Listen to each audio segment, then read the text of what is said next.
je recommencerai le 12 juin prochain, pas avec la même liste parce qu'elle a pris un petit peu d'âge et maintenant elle a de nombreux enfants, mais j'en aurai certainement qui viendra avec moi. Il y a les concerts le soir, avec les chanteurs, là, vous connaissez, Chatterton, etc. Voilà. Ça, c'est pour le mercredi 12 juin. Le jeudi 13 juin, animation sur les quais, bien sûr, concert, avec les ogres de Barbac, vous devez tous connaître ça, les Mes souliers sont rouges, le métro, etc. Donc des beaux concerts aussi, avec tout ça, bien sûr, gratuitement, hein, tout est gratuit chez nous, sauf le restaurant, bien sûr, ils sont payés. Le 14 juin, le congrès des villes marraines, ça c'est un congrès important. Jusqu'à présent, on parrainait la Jeanne d'Arc. Et c'est un souvenir pour certains qui se sont connus sur la Jeanne d'Arc, je ne sais pas qui, mais c'était un grand moment d'aller sur la Jeanne d'Arc. Il n'y a plus de Jeanne d'Arc. Donc on a trouvé un autre bâtiment maintenant qui sera une frégate Fresne, qui sera la Normandie. Mais elle n'est pas parrainée, hélas, par la ville de Rouen, elle sera parrainée par le département, parce qu'il y avait un problème de vote à l'unanimité, et nos amis du conseil municipal de la ville de Rouen, les Verts, ne voulaient pas d'un bateau gris comme Fiel. La seule condition, c'était que le maire de Rouen arrête les 24 heures motonautiques, et à ce moment-là, il aurait accepté la frégate. Mais c'est le département qui a choisi de prendre le parrainage, et ça va être superbe. Le département, à l'unanimité, a voté pour le parrainage de la frégate Normandie, qui ne sera pas terminée complètement, mais elle viendra à Rouen dans les années à venir, et ça sera très bien pour la Normandie, pour le département de la Normandie. Animation sur les quais, concert, le soir.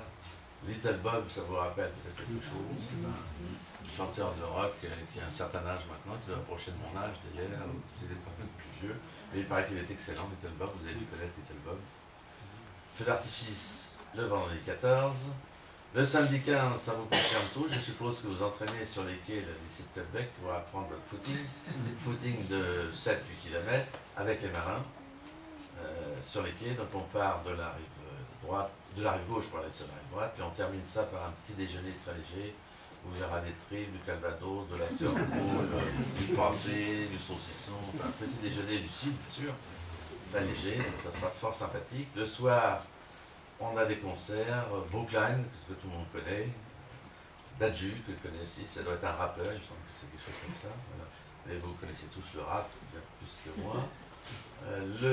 On va passer alors au 16 juin. Ah non, voilà, non, suivant. Je vais essayer de faire une erreur. Ah voilà, le dimanche 16 juin, la grande parade qui vous concerne tous, puisque ça sera le long de la Seine, j'ai toujours notre théâtre à ciel ouvert, 120 km de chaque côté, où toutes les communes vont organiser des fêtes, des barbecues, des méchouilles, enfin tas de trucs, des fanfares, des concerts. Et je compte sur la commune ici pour qu'il y ait des grandes animations quand on va passer, que ça soit la fête devant Rive-en-Seine, Fête en cours. Et le soir, c'est clôture, chez nous à Rouen à 17h, mais la parade continue, puisque le premier volet, on en parlera tout à l'heure, arrivera à Honfleur vers 17h. Ça sera survolé tout ça par la Patrouille de France, si nous avons l'autorisation, parce que c'est très compliqué, je vais vous dire, la Patrouille de France, ça passe 2 minutes au-dessus de la Seine, mais il faut un dossier épais comme ça, parce que figurez-vous qu'on est à la période de nidification des mouettes ou des goélands en baie de Seine. Et ça pourrait déranger ces petits oiseaux. Il faut prévoir un dossier énorme pour dire que les 2 minutes de la patrouille ne vont pas générer des problèmes sur ces petits oiseaux qui sont en baie de Seine et qui vont faire des petits au passage, ils risquent de faire un passage. Alors je dis, faire attention, vous voyez, on ne sait jamais ce qui peut se passer, s'il y a un avion qui passe, ça peut déclencher une essence, donc faites attention à vous. Voilà, c'est jamais. Ça c'est pour le dimanche 16 juin. J'espère. Oui, voilà. Sinon, c'est qu'il y a un gros problème. Alors, le dimanche 16 juin, voilà la parade. Alors, les grands voiliers navires de guerre partent entre 10h et 10h30 de Rouen, sous le contrôle des pilotes de Seine, et il vous expliquera tout à l'heure notre responsable des pilotes. C'est un gros travail, non seulement pour la descente, mais pour la montée. Pour la descente, c'est un peu plus facile parce qu'il n'y a pas de trafic dans l'autre sens, alors que pour la montée, il y a beaucoup de trafic qui remonte aussi sur Rouen. Et pour la descente, c'est quand même un gros travail d'organisation parce que les heures de marée à respecter, les accostages pour certains, que ce soit à Honfleur, que ce soit à Radicatel, donc c'est une descente qu'il faut organiser longtemps à l'avance pour que ce soit une belle fête. Donc voilà le parcours un petit peu, le premier arrivant à Honfleur, le premier bâtiment, vers 17h. Alors chez vous, à la Hortoville, trait, Rive-en-Seine, vous voyez, ça sera vers 14h45, mais il y aura des bâtiments pratiquement tout l'après-midi. Donc vous pouvez organiser ici à Rive-en-Seine des déjeuners et même des petites soirées avec du barbecue aussi bien midi et soir. C'est pourquoi on a eu l'idée, et j'ai eu l'idée de faire venir l'Hermione en Normandie. Et ça, c'était très très compliqué parce qu'il y avait un budget important. Et grâce à toutes les collectivités qui ont aidé, notamment les escales qu'il va y avoir à Cherbourg, à Caen, Ouistreham, Rive-en-Seine, Côte-Bec et organisé par l'Aglo et notamment le président qui est ici. Si j'avais pas eu Dieppe, si j'avais pas eu Rouen, bien sûr, après on va terminer, si j'avais pas eu tous ces ports, toutes ces villes qui me donnaient un coup de main, on n'aurait pas pu faire revenir Verne-Bonne-Brigade, parce que financièrement c'était trop cher pour la ville de Rouen et pour l'Armada de payer. Et là on va avoir une très belle manifestation. Tout le monde en parle, je ne sais pas si vous voyez sur les réseaux sociaux, la télévision. L'arrivée de l'Hermione ici en Normandie, c'est un grand moment, c'est le grand moment de cette Armada 2019. On ne la reverra pas avant longtemps parce qu'elle va partir 2 ans faire un tour du monde. Donc ça va être pour la ferroviaire, ça sera dans 3 voire 4 ans qu'elle reviendra son tour du monde. Donc on est très fiers de cela. Et alors je voudrais vous montrer, faire une petite vidéo, je ne sais pas qui veut mettre ça en route, c'est mon ami Vintrin qui peut-être c'est peut-être Stéphanie qui veut mettre ça en route, une petite vidéo, un petit teaser qui doit être là pour vous remettre dans l'ambiance. C'est très rapide, des 6 dernières armadas. Ça s'appelle Je vois le teaser, qui va vous mettre dans l'ambiance sympathique et chaleureuse des armadas.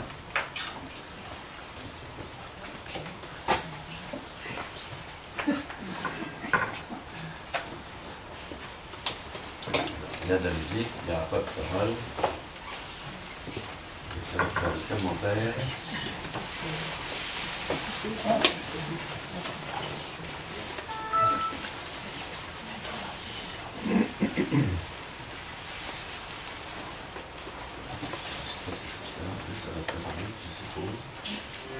Il y a même un petit peu de musique de la chanson. En 89, 94, 89, 2003, 2008, 2013, 2019. Ça, c'est la remontée en scène. Et sous le ciel bleu de Normandie, il y a toujours, comme aujourd'hui, il fait toujours beau en Normandie. Notre pont Flaubert se lève uniquement pour les armadas, pratiquement uniquement pour les armadas.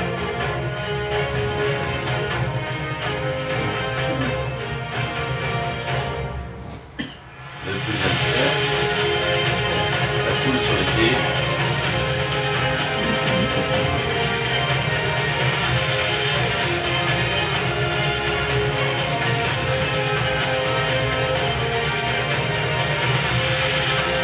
La belle ville de Rouen avec sa cathédrale, le défilé des équipages.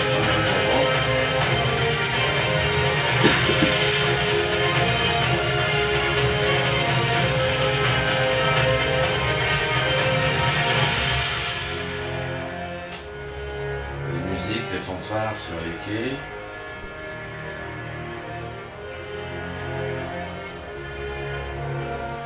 C'est au moment du départ.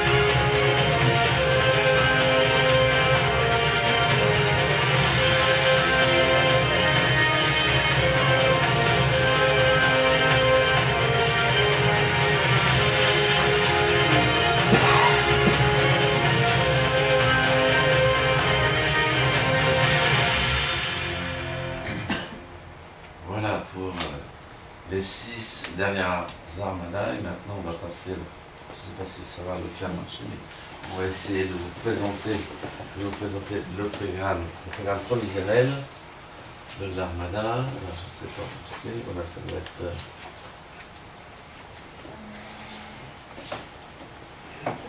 Voilà, pour les points, on va tout trouver là-dessus. Avec la technique, voilà, c'est ça. Voilà, il suffit d'appuyer à chaque fois. D'accord. Oui.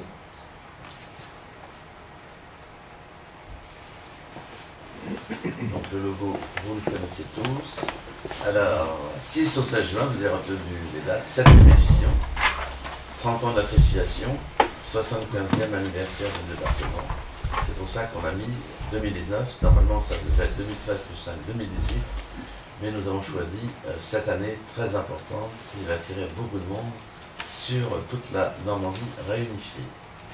Des parrainages, le président de la République, le chef d'état-major de la marine, le président du cluster maritime français, Frédéric Moncani de Saint-Élian, que notre ami Lantin connaît bien parce que c'était un ancien pilote, qui connaît le pilote, et qui nous donne un bon coup de main pour l'organisation de cette armada. Le programme prévisionnel.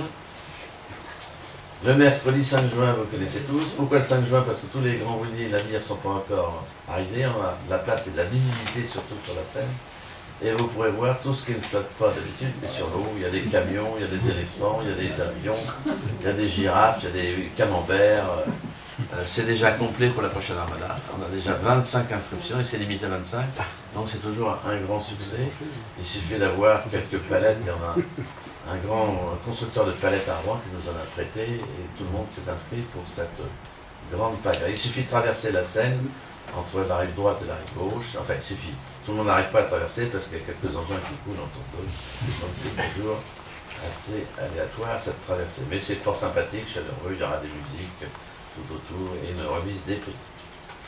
Le 6 juin, c'est l'arrivée des premiers navires, levé du pont Flaubert entre 5h et 6h du matin, et le soir, après 21h, on essaie de ne pas gêner la circulation, parce que vous connaissez tous souvent, ça circule très bien en temps normal.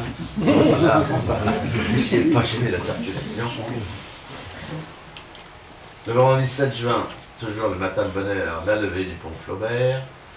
Le congrès du mérite maritime, c'est pour tous ceux qui ont eu l'honneur d'avoir cette décoration. L'inauguration de l'exposition des pannes de la marine, ça c'est une nouveauté qui aura lieu au département. Il y a un membre du département, du conseil départemental, on aura une très belle exposition dans les salons du département qui durera même à partir des jours de la manifestation. Le soir à 21h, il faut noter ça, l'Hermione qui partira de Rive-en-Seine-Caudebec à 15h30 précise, arrivera le soir vers 21h. Et on discutait tout à l'heure, qui va monter sur l'Hermione, n'est-ce pas, Monsieur le Président? C'est compliqué parce qu'on aura tous les deux petits tout. Oh. On aura des petits jeunes, des petits correcteurs qui pourront venir avec nous. On laissera les parents ici, mais on aura des petits jeunes. Voilà. Et il y aura une grande parade de l'Hermione sur les quais de Rouen parce qu'elle va passer, faire un premier tour sous le pont Flaubert. Elle ira éviter devant le pont Guillaume Coquerand et elle reviendra à son poste d'escale, qui est le terminal croisière, qui est rive droite. Donc ça sera un grand moment parce qu'il y aura une bagarre au canon avec des canonnades de tous les bateaux, d'El Galéon, du Standard, de l'Hermione, du Français. Tout le monde aura des canons à bord et ça sera une bataille navale superbe à voir donc le vendredi à partir de 21h. Le soir, il y aura un bal de la Libération. Tout le monde connaît ça. Moi, j'étais pas né, mais personne d'en vous ne devait être né parce que c'était en 44. Donc, il y aura le bal sur le thème de Glenn Miller et le Boogie Boogie, que tout le monde connaît bien. Et Virginie est une spécialiste du Boogie Boogie. Elle viendra ouvrir le bal avec son mari, voilà, le 7 au soir. Concert organisé par la région le soir. Alors, Deluxe, je ne sais pas si vous connaissez. Moi, je ne suis pas un spécialiste de tout ce qui va se passer le soir au concert. Et puis, feu d'artifice vers 23h15. Le samedi 8 juin, ça sera l'inauguration officielle. On partira de la rive sud, c'est-à-dire la rive gauche vers la rive nord. Des personnalités, sauf votre serviteur, bon, peut-être un peu changé. Valérie fait beaucoup moins de politique et l'amiral a été remplacé, donc il y aura certainement des nouvelles personnalités. Et le 8 juin, on ne sait pas encore quelles seront les personnalités nationales qui seront peut-être à Rouen, puisqu'ils auront fêté le 6 juin sur les plages du débarquement et on risque d'avoir des personnalités qui viennent pour notre inauguration le 8 juin à Rouen.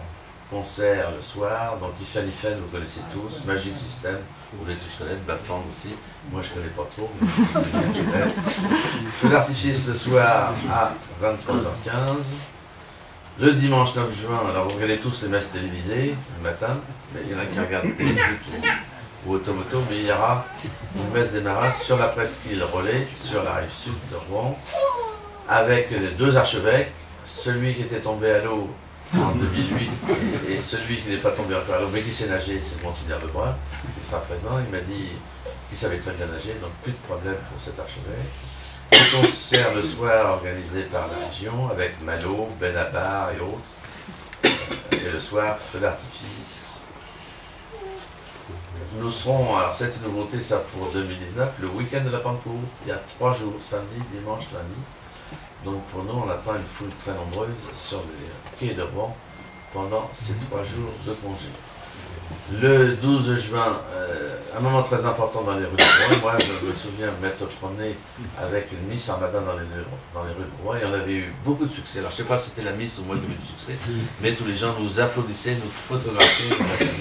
Ça a été un grand moment. Je recommencerai le 12 juin prochain. Pas avec la même Miss parce qu'elle a pris un petit peu d'âge et maintenant elle a de nombreux enfants, mais j'en aurai certainement qui viendra avec moi.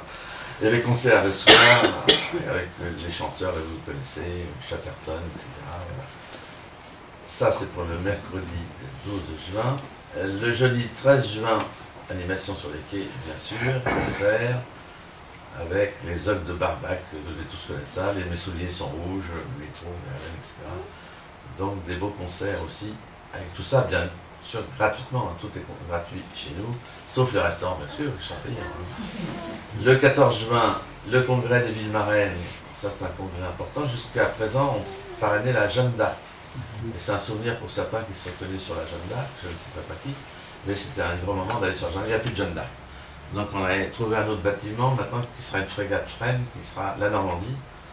Mais elle n'est pas parrainée, hélas, par la ville de Rouen, elle sera parrainée par le département, parce qu'il y a un problème de vote à l'unanimité, et nos amis du conseil municipal de la ville de Rouen, les Verts, ne voulaient pas d'un bateau gris comme Fiel.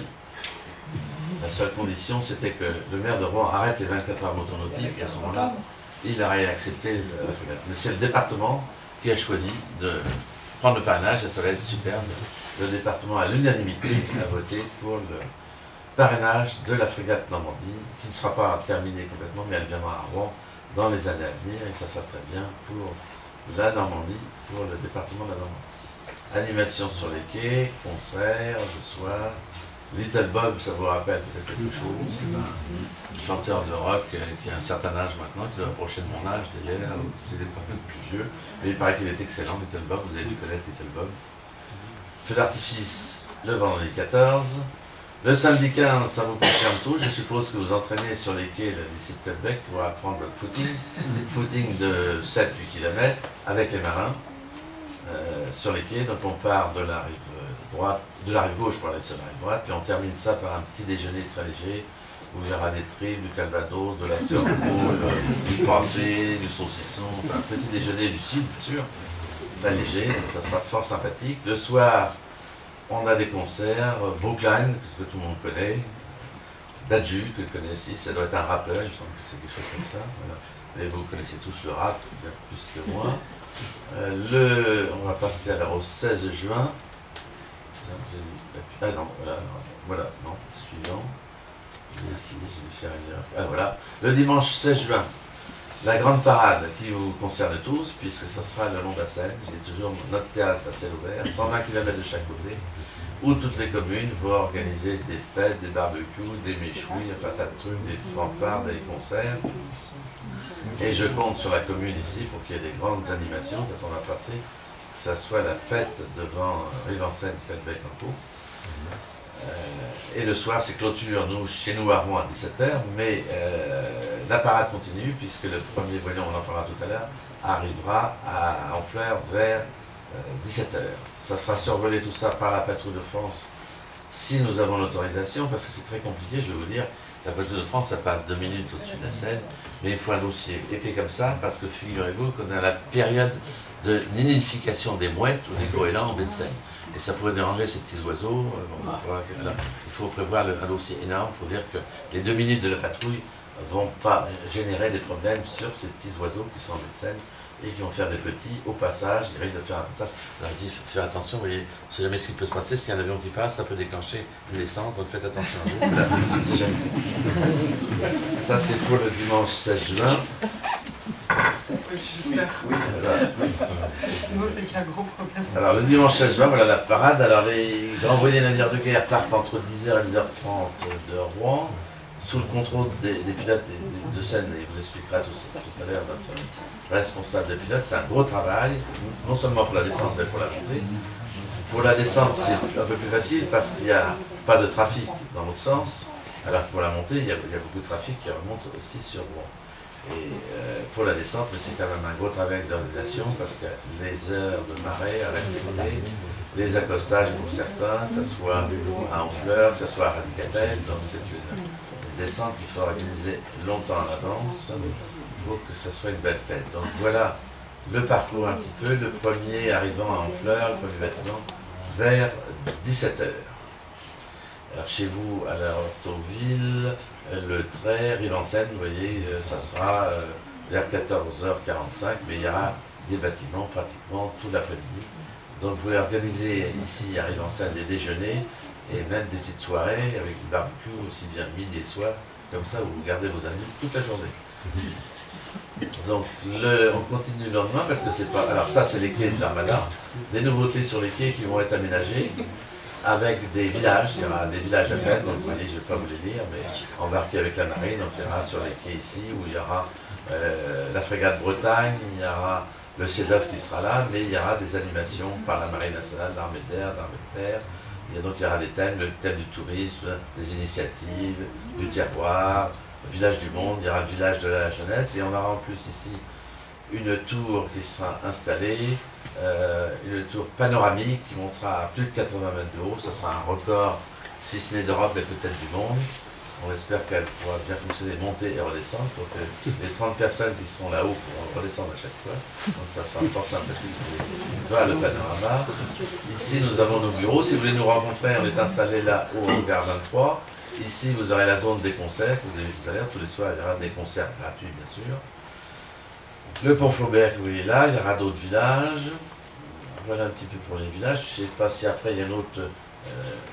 vidéo, enfin une autre image, je voulais vous montrer les entrées. En tout cas, il faut que je vous dise aussi pour les entrées, il n'y aura que 5 entrées sur les quais. Une ici, à droite, rive droite, au pied du pont Flaubert, desservie par la nouvelle ligne T4. Vous avez vu qu'il y avait quelques petits travaux dans Rouen depuis quelques années. Et la T4 amènera du monde là, ici, donc voilà. Et pareil, sur la rive gauche, sur la rive sud, il y aura le TER qui amènera du monde. La ligne aussi TER qui va le long, qui pourra vous arrêter. Une autre entrée ici, je parle entrée piéton, au pied du pont Flaubert. Une autre entrée ici, au niveau de la métropole, entrée piéton. Et au milieu, ici, près d'une panorama XXL, c'est le grand truc bleu, là, une espèce de bidon bleu qui est sur les quais. Il y aura aussi une entrée publique, parce que les gens de la métropole ont demandé à ce qu'il y ait une entrée pour qu'il y ait du monde qui aille visiter l'exposition du peintre Azizi, qui nous a fait une exposition sur... alors c'est très bizarre, j'aime pas tellement le titre, mais c'est sur le Titanic, donc c'est pas très bien choisi, mais bon, l'exposition sur le Titanic qui est à mal terminée. Ça c'est le problème. Alors voilà les entrées. Donc les entrées voitures, il y aura sur la rive droite une seule entrée au niveau du marché d'intérêt national de Mine. Il n'y aura qu'une seule entrée voiture, il y aura très peu de parking, il y aura un parking ici VIP, exposants et autres, mais ça sera très limité. La statue de la liberté est ici. Ici, j'ai oublié de vous dire, mais on parlera tout à l'heure des bâtiments. On aura 2 paquebots qui sont là pendant l'Armada, donc c'est de l'autre côté. On aura 2 paquebots avec des passagers qui sont là. Les entrées, donc le PG1 Flaubert, le bidon bleu ici, une entrée. Rive droite aussi au pied du pont Guillaume, une autre entrée. Rive gauche au pied du pont Guillaume. Tout ça sont des entrées piétons. Et l'autre entrée voiture sera ici pour les voitures. Donc entrée voiture, une rive gauche, une rive droite, sachant qu'il y a très peu de parking. On espère que le public viendra avec les moyens de transport en commun pour ne pas gêner la circulation et créer des embouteillages. Ici, nous avons le port de plaisance où il y aura les bâtiments de plaisance qui sont là, donc les paquebots. Et on va voir après nos voiliers et nos bâtiments. Alors, si nouveauté pour 2019, nous serons le départ d'une course en Rouen. Alors, il y a marqué La Hague, mais en fait, le port s'appelle Scheveningen. Personne ne connaît, mais c'est le port de La Hague, qui est la capitale des Pays-Bas. Donc les voiliers partiront le 17 au matin de la baie de Seine, du côté de, je ne veux pas dire en baie de Seine, après tout le monde ne sait pas trop ce qu'il y a, mais plutôt du côté de Ouistreham. et feront une grande parade sous voile pour remonter jusqu'à La Haye. Donc ça va durer 3-4 jours et le public pourra voir ces grands voiliers naviguer auprès de la côte jusqu'à, pas Amsterdam, mais jusqu'à La Haye, et après ils partent là. Donc ça c'est une grande première. On n'avait jamais eu ce départ de la tôle Chypresse auparavant, mais Rouen a été choisi pour cette course. On va voir ici écrit là, Scheveningen, on dit Revenegen normalement. Il faut savoir l'écrire et le dire, c'est un peu compliqué. Mais ça sera un grand moment. Tous les bateaux sous voile, donc le 17 à 11 h du matin. Alors, on en a parlé, et vous êtes le premier intéressé, puisque l'Hermione sera chez vous pour 2 jours et demi. Donc l'Hermione arrive en scène, ça sera un grand moment. Et on a réussi une grande opération, et merci à toutes les communes, et en particulier à votre président, qui est là, M. Bess, qui a eu la gentillesse de nous aider financièrement pour faire venir ce bijou de la marine qui viendra à Rouen, cette frégate, qui sera là et qui va certainement attirer beaucoup de monde chez vous et chez nous après. Donc ça sera un grand moment de 2019 et grands et petits se souviendront qu'ils ont vu l'Hermione. Ça sera à marquer dans les annales. Les voiliers civils inscrits, l'Atlantis, l'Attila, le Belen que vous connaissez bien qui est déjà venu chez vous, le Charles-Marie, le Darnozese, c'est le voilier polonais, l'Elbrak, l'Elgaleon, le voilier espagnol, l'Étoile du Roi, le Guldenblue, l'Hermione, bien sûr Tolkien, le Krusenstern, qui a fait une grande première en 2013 grâce à notre pilote ici à côté de moi, il vous expliquera comment, parce qu'il a fait des calculs très savants, parce que c'est trop juste au point de vue hauteur. Normalement, c'est 54 mètres les ponts. Et là, comme le CEDOF que vous verrez, le CEDOF c'est des 60 mètres, donc il a fallu réduire la coupe. On a scié un peu le mât pour qu'il puisse venir en 2019. La recouvrance, le français qui est l'ancien casque-latte, le Loftorienne, le Marité, qu'on connaît bien à Rouen, parce qu'on avait fait l'erreur de l'acheter il y a quelques années, mais ça peut arriver, les politiques font quelquefois des erreurs. Le Mir, qui est venu au mois d'octobre, qui a eu un succès, et qui revient avec grand plaisir. L'Osterschel, le voilier hollandais, qui sera là aussi présent. Le Santa Maria Manuela, qui est un voilier portugais. Le fameux CEDAF dont vous parlera tout à l'heure notre ami Vincent. On a eu du mal à faire venir, mais en coupant le mât, il passe, et puis il y a d'autres choses. Le seul petit problème, c'est qu'il ne pourra pas repartir le 16, il ne repartira le 17 à cause de la marée. Mais ça permettra de nous emmener tous nos bénévoles, parce que nos bénévoles n'auront pas bénéficié de navigation sur la Seine, ils pourront le lundi 17 descendre avec le CEDAF. Le Standard, qui est un voilier aussi russe, avec son commandant Vladimir, il sera là. C'est le Tenacious, vous avez peut-être entendu parler. Le Tenacious, c'est un voilier qui sert beaucoup pour les handicapés, un voilier voilier. Le Thalassa et le Will de Swan. Alors ça, ce sont les bateaux civils. Ce sont des bateaux que nous louons pour les 10 jours. Les bâtiments militaires, alors vous connaissez voilier ou bateaurie. La Belle Poule, la Frême Bretagne. Alors ça, c'est un peu délicat parce que la Normandie n'étant pas terminée, on aura la Bretagne. Mais il faut que le président de région soit content. Il n'était pas très content, mais je l'ai dit, tu es président de toute la région, donc tu dois accepter la frégate Bretagne. Le système Branco, c'est le voilier brésilien. Le Cuauhtémoc, que vous connaissez tous, c'est le voilier mexicain.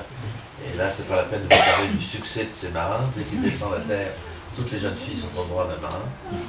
L'Eagle, qui revient, qui n'est pas venu depuis 30 ans, qui reviendra pour le 75e, c'est le voilier américain. L'élan, l'Étoile, le Godenia, qui est un bateau gris, Osadna, un petit voilier de la Marine nationale, l'Iskra polonais. Ça, le Foumontin, c'est un bâtiment de la Marine nationale, le Malcolm aussi.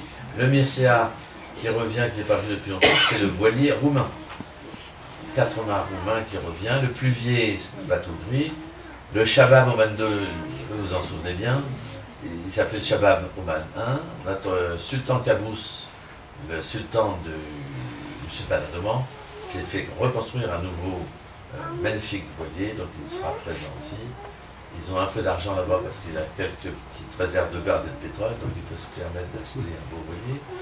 Le Snellius, c'est un bateau gris, le Saint-Alban aussi, Saint-Jean, c'est un hollandais, le Témis, c'est un bâtiment français, l'Urania, c'est un voilier hollandais, et l'Urk, un bâtiment hollandais qui sera présent, et on attend d'autres réponses de l'Égypte, du Maroc, on a encore d'autres réponses, et des bateaux gris russes. Donc vous voyez, on a plus de 40 bâtiments, c'est notre record par rapport à toutes les autres armadas. On n'a plus de place d'ailleurs sur le quai de Rouen.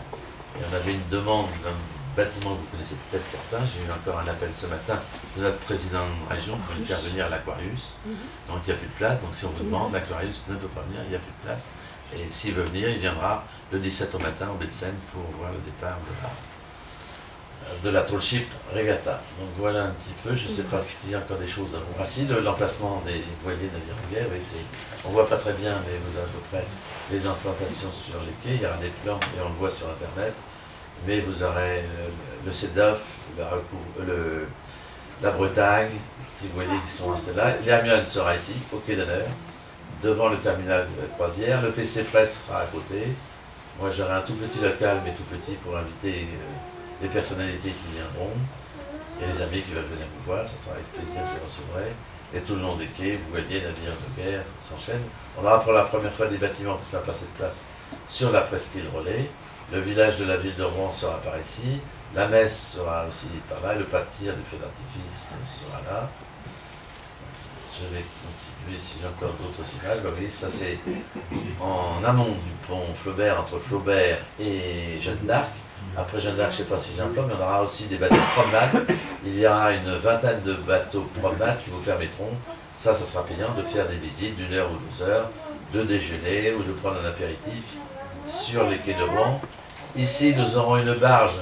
C'est une nouveauté mise en place par la métropole.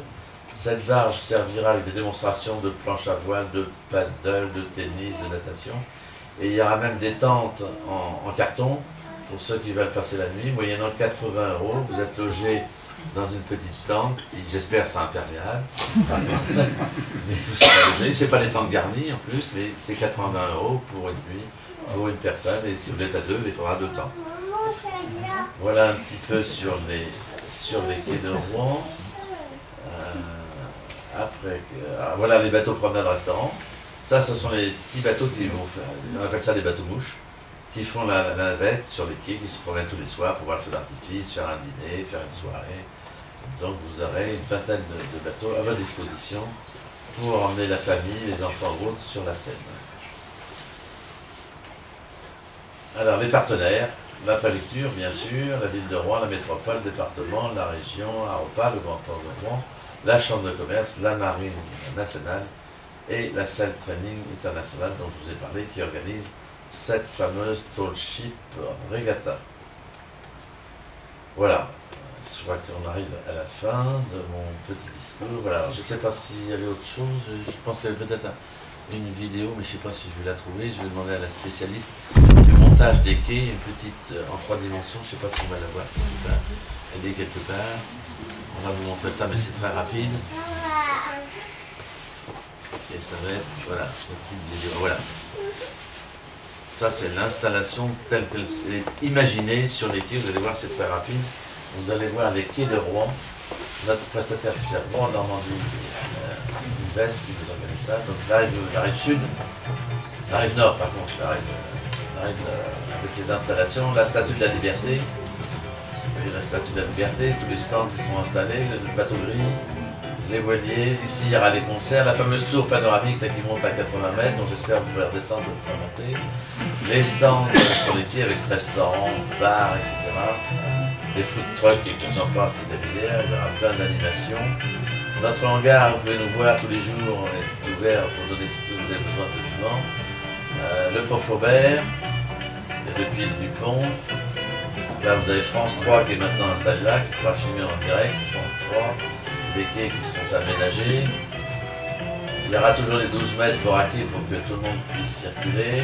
Le port autonome a un grand hangar avec 2 étages. Ben voilà le bâtiment, la tente de la chambre et du port autonome. Voilà, nos 12 mètres de quai. Le bâtiment bleu que vous connaissez bien.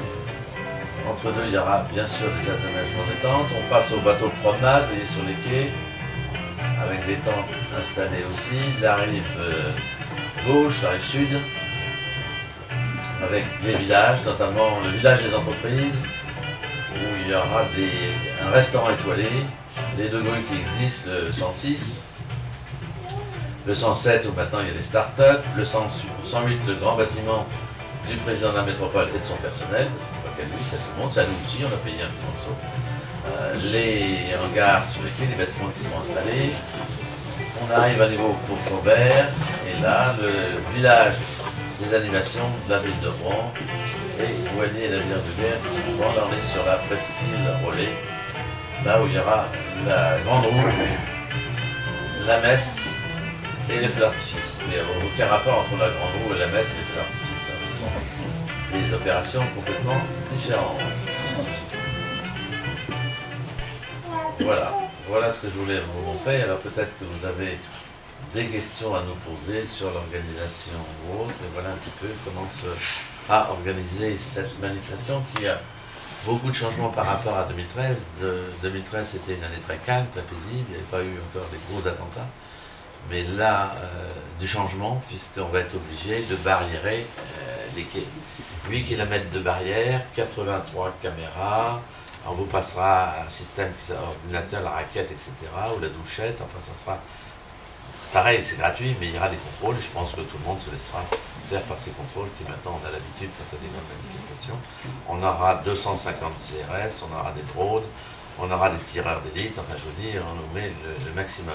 Et de plus, on vient de changer, notre préfète est parti avant-hier. Notre nouveau préfet arrive le 24 avril, on n'a qu'un souhait. C'est qu'il ne change pas tout, parce qu'on a déjà tout organisé, et un mois à l'avance, ça serait bien compliqué de refaire toute la sécurité qui est déjà importante. Et pour nous, ça a un coût très important sur le budget. On avait un budget, il n'y a pas de mystère, de 735 000 en 2013. On va dépasser les 1,6 million. Vous voyez ce que ça représente. Et je n'ai pas encore reçu la facture des CRS. Mais comme c'est 30 € de l'heure, il va falloir 250 CRS, on a fait le calcul, c'est environ 900 000 € rien que de CRS. Donc, vous voyez, les coûts de sécurité sont énormes. Donc on a été discuté, j'ai été place Beauvau, et la place Beauvau c'est un petit peu le lieu où se trouve notre ministre de l'Intérieur, etc. Et on va essayer de réduire un petit peu la facture police et autres. Et là je remercie le SDIS, les sapeurs-pompiers du département qui ont repris la même somme qu'en 2013. Et là, notre ami Bastien a toujours été pour quelque chose, il a toujours aidé pour avoir des factures, je dirais, qui soient raisonnables pour notre association où nous sommes que des bénévoles. Notre budget, c'est 7 millions à peu près d'euros, un tiers par les collectivités locales, un autre tiers par les ventes de stands, licences, etc. Et le troisième tiers, c'est par les partenaires et aussi les ventes des grands voiliers. Si vous avez vu tous les voiliers qui sont invités, tous les voiliers civils, on les reloue. Un voilier civil, prenons pas l'Hermione parce que c'est le plus cher, mais un voilier normal c'est entre 5 et 10 000 € par jour. Donc c'est en moyenne, un voilier c'est 100 000 €. Donc nous essayons de le relouer à des entreprises ou pour des anniversaires. Si vous avez des anniversaires de mariage ou autre activité, vous louez un bateau, ça vous coûte 10 000 € et nous ça nous permet de faire une opération blanche. Donc voilà un petit peu comment nous fonctionnons, mais on espère, on est certain que ça sera une très belle armada dont tout le monde parle déjà. On aura bien sûr des médias et des retombées touristiques, économiques, médiatiques, et on a fait des conférences. Moi j'ai été à Londres, Amsterdam, Hambourg. Hier, encore aujourd'hui, nous avons des gens à Caen parce qu'il y a une foire qui s'appelle le FENO, l'excellence normande, et on est présent aussi là-bas. Donc vous voyez, on est présent partout, on distribue autocollants, dépliants, et on aura toutes les télévisions qui seront là. Et on a même beaucoup de demandes de drones, c'est la nouvelle. Maintenant, tout le monde veut un drone, donc on aura des drones, mais sous contrôle de la préfecture, parce que la préfecture nous a dit c'est très bien un drone, mais il peut y avoir non seulement des tomates dessus, mais des grenades, donc voilà. Donc ça peut être dangereux. Donc tout ça sera hyper contrôlé, mais rassurez-vous, on aura une armada qui sera exceptionnelle, mais sécurisée. Voilà ce que je voulais vous dire, j'espère que vous allez me poser des questions, à mon ami Vincent quand il a fait son exposé sur les coulisses de l'armada. Il a plein de choses à dire. Je sais pas, il a pris plein de photos. J'espère qu'elles sont correctes, c'est pas comme au Havre, mais ça voilà. Ce sont les coulisses, ce ne sont pas les secrets. Ah bon, d'accord. Donc je vais lui laisser la parole. On vous posera peut-être des questions à tout le monde, ou à moins que vous ayez des questions à me poser. Vous espérez combien de visiteurs? Ça, c'est très difficile à dire. D'abord, il y a le ciel. Quand il fait un temps comme aujourd'hui, on aura des millions de personnes. S'il tombe des cordes pendant 10 jours, mais on fait des prières à Sainte-Claire. Je vais souvent voir l'archevêque. En plus, je le rattrape. Alors, il m'a dit, je ferai toujours du beau temps. Voilà. Mais on espère qu'il fera beau, effectivement. Et sur 10 jours, en Normandie, on aura au moins la moitié de beau temps. Est-ce que vous avez prévu des navettes pour les autocars? Parce que vous avez parlé des parkings qui étaient Oui. pour les gens qui viennent de Côte-Bec, par exemple, après le feu d'artifice, est-ce qu'ils pourront Alors ça, revenir? c'est un gros souci, mais c'est pas nous qui gérons ça. Ce sont les services des transports publics, et notamment la métropole. Alors, il paraît qu'il y a une ligne, c'est pas la ligne 30 qui passe Oui, mais qui s'arrête au trait. Voilà. La métropole s'arrête au trait. Ça s'arrête au trait. Ah oui. Alors après, voilà, c'est un peu plus compliqué. C'est la 30, c'est ça qui est bien. On a demandé déjà à Rouen, alors pour Rouen, rassurez-vous, métro, TER, jusqu'à 2h du matin. Mais j'ai un gros souci, c'est le train après. Parce que les trains s'arrêtent tôt en Normandie. Et on a les feux d'artifice à minuit, non, à 11h15, 23h15. Et pour l'instant, j'ai pas beaucoup de trains pour repartir sur Paris. Les gens de la SNCF sont venus me voir l'autre jour en me disant il nous faudrait 100 000 € pour faire de la publicité. J'ai dit, la publicité, pourquoi? Vous avez des trains le soir? Ah ben peut-être pas, c'est pas encore. Et moi je veux bien faire de la pub pour vos trains, mais il faut qu'il y ait des trains pour que les publics, par exemple les gens qui partent le matin de Rouen à 8h pour venir voir Armada, il faut qu'ils repartent le soir, ils veulent voir quoi? Les concerts, les feux d'artifice. S'il n'y a pas de train, moi je ne fais pas de publicité pour la SNCF, au contraire, je veux dire que la SNCF n'est pas bonne. Donc j'ai vu le président de région, mais lui c'est pas le Paris-Rouen, c'est les trains régionaux. Et il aura une convention l'année prochaine avec les trains nationaux, donc il va essayer de mettre des bus, des cars. Mais je disais, mettons 50 000 personnes qui veulent repartir en car, ça représente 1000 cars. C'est beaucoup de monde. Donc on est en train de réfléchir justement pour que les gens qui ne sont pas venus avec leur propre voiture puissent repartir avec des moyens de locomotion, de covoiturage. Enfin, on a encore ça à organiser. Il y aura des places pour les camping-cars, parce que tout le monde demande, mais tout au long de la Seine, pendant la parade, les camping-cars se mettent dans les campagnes, ils louent des terrains, etc. Donc ça s'organise bien. Puis je sais qu'à la campagne, les agriculteurs, chez les Beautins, avec les camping-cars, ils ont un petit billet ou quelque chose, et puis le camping-car s'installe chez eux, mais ça c'est parfait.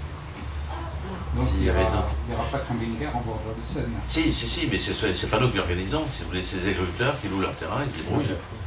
Sachant qu'il n'y a pas trop de pluie, que les camping-cars ne restent pas bloqués le jour, mais enfin, s'ils ont des tracteurs, ils pourront les sortir. Gros regret pour l'Aquarius, parce que symboliquement, politiquement, c'est vraiment dommage que l'Aquarius ne puisse même pas avoir un endroit, parce qu'il y a beaucoup d'autres bateaux. Donc, c'est bien, mais ils se sont pris trop tard, c'est ce que je dis, c'est un peu dommage. Et en plus, l'Aquarius, on ne sait pas trop quel pays. Est-ce qu'il est libérien, Bahamas, etc. Oui, il n'a pas encore tous les certificats nécessaires. Et je sais qu'aux affaires maritimes et autres, mais attendez, c'est un bateau, on ne sait pas trop d'où il vient, à qui il est. Il n'y a pas les certificats nécessaires parce qu'on ne s'amuse pas à faire venir non plus n'importe quoi sur les quais de Rouen. Ce sont les bateaux qui nous envoient avant leurs assurances, leurs certificats de navigation, etc. Parce que s'il y a un pépin, on sera responsable. Alors là, moi je leur ai proposé de venir en baie de Seine, il y aura le départ de la grande course. Donc ça peut être sympa qu'ils soient là. Et j'ai dit au président de région, s'il veut venir nous donner le départ, mais il va donner le départ avec moi sur un bâtiment de la Marine nationale. Voilà. S'il n'y a pas d'autres questions, je vais laisser, là, parce que j'étais très bavard, la parole, mais il est encore plus bavard que moi. Alors,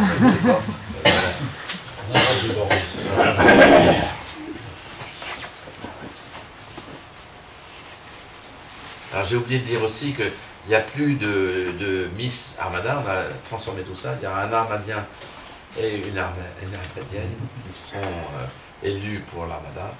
Mais moi je regrette les Miss parce que c'est des forces sympathiques et puis il y en a eu d'excellentes et je ne citerai personne. Bien. Ben, je prends la suite alors. Parlons alors justement les coulisses. Donc je ne vais pas vous révéler de choses qui doivent rester confidentielles. J'ai jeté un regard avec cette association de l'Armada. Par le passé, je restais pilote, mais pour cette Armada 2019, j'ai travaillé avec les membres de l'association depuis maintenant quasiment 4 ans et demi. Donc j'ai vu un peu de l'intérieur. Pour faire cette présentation, je me suis forcé à faire le tour des différents services pour justement découvrir cette fourmilière qui est le hangar 23. Et donc ma présentation commence avec une photo de l'Armada 2013. Donc à droite le second capitaine, au milieu le commandant, donc Erenchenko et puis Novikov, et puis à gauche le crâne chaud, c'est moi. Et pour l'Armada 2019, on sera tous là aussi. Donc le second est passé commandant, Le commandant est passé directeur de la flotte, donc il gère Krusenstern, Sedov, plus toutes les embarcations de l'Académie maritime. Et puis le pilote, il est toujours pilote et il s'est intégré aux officiers de liaison de l'Armada. Alors, pour finir de me présenter, donc j'ai 60 ans, je suis pilote depuis 1993. Donc j'ai fait beaucoup d'armadas, sauf la première. Enfin, la première s'appelait les voiles de la liberté, et je peux dire que j'ai fait toutes les armadas, comme pilote.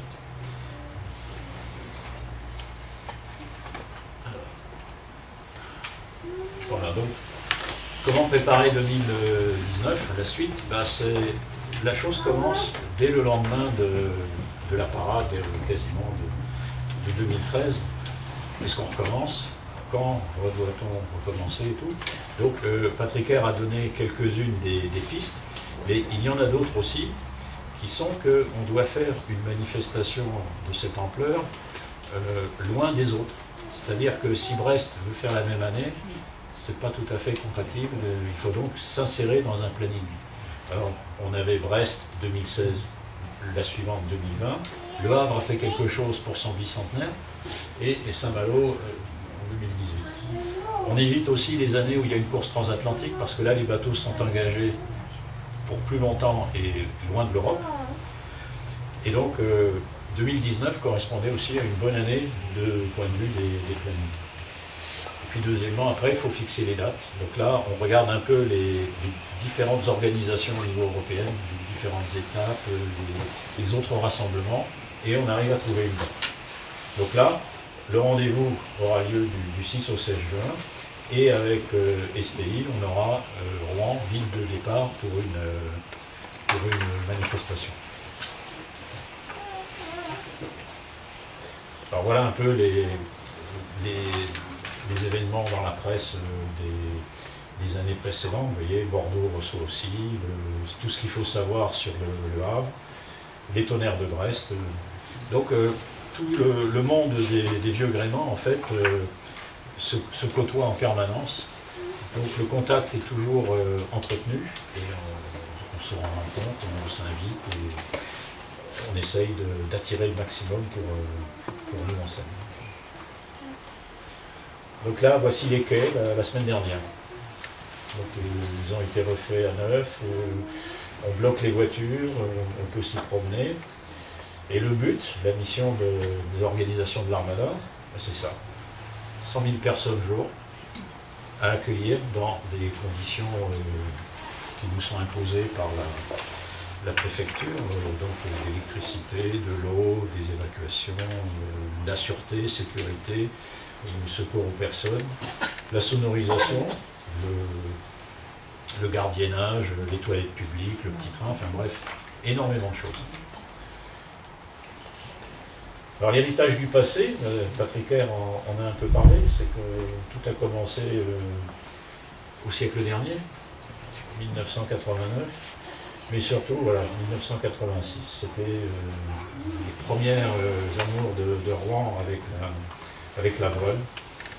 Donc effectivement, je n'étais pas rouennais à l'époque, donc j'ai découvert la course de la liberté il y a peu de temps. L'Armada, donc les voiles. Alors les voiles, dans le cadre du bicentenaire, donc des timbres, des enveloppes premier jour, un pavillon. Et puis pour les jeunes qui ne connaissent pas, en bas à gauche, à droite, pardon, ça s'appelle un pin. En français, on dit un pin. C'est vrai que c'était très à la mode à l'époque. Donc voilà l'endroit où beaucoup de choses vont se faire, se concevoir, se préparer. Et donc le hangar 23, une petite entrée et derrière beaucoup de places, beaucoup de locaux, mais aussi une soixantaine de bénévoles qui œuvrent et qui travaillent dans tous les domaines. Donc en gros, l'ossature, un comité directeur, et ensuite des responsables chargés, chacun dans leur domaine, de gérer tel ou tel item. Donc on a des responsables pour la gestion des bénévoles, pour la commercialisation des navires, des tentes, des bateaux, la communication Armada, en plus des communications institutionnelles, la sécurité évidemment très importante, la technique, j'en parlerai après en détail, mais tout ce qui est installation, on va faire un village pour faire venir 100 000 personnes, un village éphémère qui va durer 10 jours. Bah, tout ça, après, on voit les finances, l'assurance, les invitations des navires civils, c'est une grosse affaire aussi, il faut se déplacer, entretenir le lien. Les navires militaires, c'est encore plus compliqué, on lance les invitations, ils ne répondent pas, ils répondent, et jusqu'au dernier moment, la réponse n'est pas définitive. Navire de plaisance et l'accueil du port. Alors, si on pénètre dans les murs, voilà ce qu'on trouve. La porte au fond, le bureau de Patricaire. À droite, la machine à café, l'imprimante, photocopieuse et le petit salon. Et puis après, le secrétariat, les boîtes aux lettres. Vous voyez, la place n'est pas perdue. Une salle à l'intérieur du hangar, une salle où on peut recevoir 60 personnes, les officiers de liaison qui vont s'occuper des navires. Donc ce genre de salle sert de plus en plus. Les réunions maintenant pour les officiers de liaison, c'est 60 d'un coup. Il y a 6 mois, c'était 8.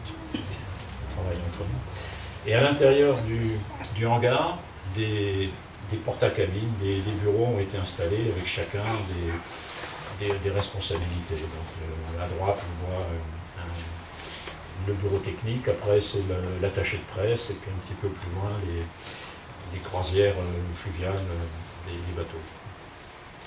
Donc vous voyez, il y a quand même pas mal de bureaux installés pour permettre aux bénévoles de faire leurs œuvres, sachant que les 60 bénévoles vont être rejoints par les 60 officiers de liaison. Au moment de l'armada, dans cette fourmilière, il y aura plus de 120 personnes.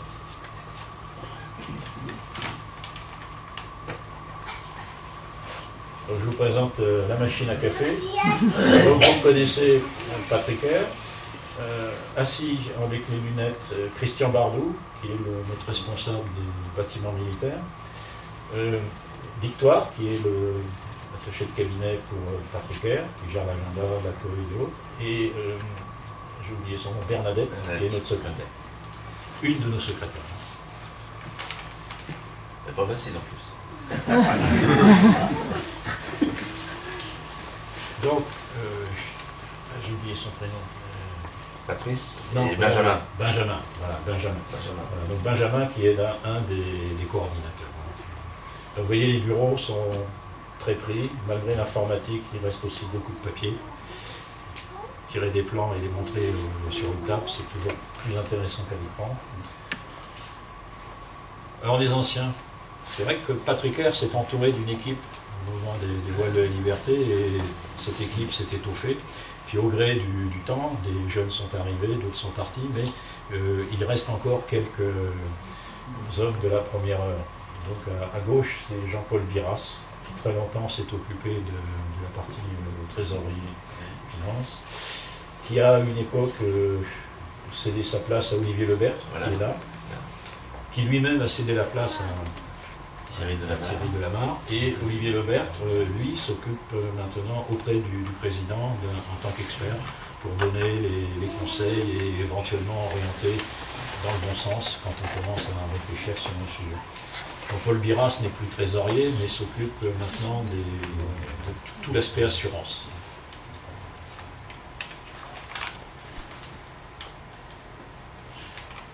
Alors, Christian Bardou, l'homme de l'ombre, notre spécialiste des bâtiments militaires. Alors oui, l'invitation d'un bâtiment militaire est quelque chose d'assez pointu. Il faut prendre contact avec les États, qui renvoient sur les états-majors, des courriers, des échanges. Les perspectives des navires sont assez floues au début.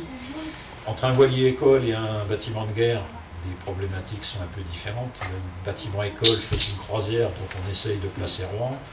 4 ans à l'avance, on arrive. Par contre, les bâtiments militaires, tout dépend de la situation et de l'emploi des forces. C'est vrai que la France étant fortement engagée un peu partout dans le monde, trouver une frégate, c'était pas évident. Les réponses, oui. Et puis, 10 jours avant, la réponse peut être non. On a une histoire de 2013 où on devait avoir un bâtiment russe. Ensuite, on nous a dit ce ne sera pas une frégate, ce sera un bâtiment de projection de force. Et puis, finalement, on n'a eu personne. Donc, beaucoup de soucis. Ensuite, ces navires viennent avec des cadets à bord. donc 3 jours d'escale, c'est parfait. 10 jours, c'est trop long. Donc si vous vous souvenez le plan d'occupation que Patrick vous a montré tout à l'heure, dans la partie aval, vous aviez plusieurs spots avec des navires. Donc les bateaux vont tourner, certains vont arriver, d'autres vont partir. Il va y avoir un renouvellement des quais sur la partie aval, et l'idée c'est de continuer à vous proposer un linéaire de bâtiments qui soit toujours agréable à voir, sans faire de trous. Donc c'est une petite problématique, la capitainerie travaille dessus aussi, mais Christian Bardot est très pris sur cette affaire-là. Thierry. Alors lui, Thierry, c'est quelqu'un de formidable. C'est l'homme qui dépense sans compter. Il ne peut pas serrer la main à Patrick Herr sans lui présenter un devis. Par contre, vous voyez, sur ces plans, des petits carrés, des toutes couleurs, ce sont des choses à installer. Les toilettes, les bornes électriques et autres. Et tout ça, ça a un coût. Et ça change. Au gré des bateaux qui viennent, on n'est pas ci, on n'est pas là, ou il faut remettre comme ça. Donc en fait, ça bouge tout le temps. Et c'est un homme qui travaille avec à peu près une 60aine d'entreprises. Alors pas toutes locales malheureusement, parce que vu le profil de l'Armada, quand on commande les tentes, on n'en prend pas 10, hein. On en prend 70 d'un coup. Donc effectivement, il faut trouver quelqu'un, une société qui ait la capacité de fournir. Et il intervient dans tous les domaines d'installation, que ce soit l'électricité, les eaux. Alors comment on installe l'eau, comment on fait venir l'eau, comment on évacue l'eau, comment on fait ouvrir les compteurs. C'est bien de dire on amène l'eau, mais il faut penser aux compteurs, tout ça. Pareil pour l'électricité, c'est lui qui est responsable de la création d'une zone de partie. Enfin bref, il gère beaucoup de choses. La seule chose sur laquelle il n'a pas la main, c'est tout ce qui est sûreté. Là, il y a un autre de ses collègues qui a pris ça en main, mais à eux deux, il dépense beaucoup. Et donc Thierry est dans l'équipe depuis 1985, c'est-à-dire qu'il a été appelé par Patrick pour préparer les voiles.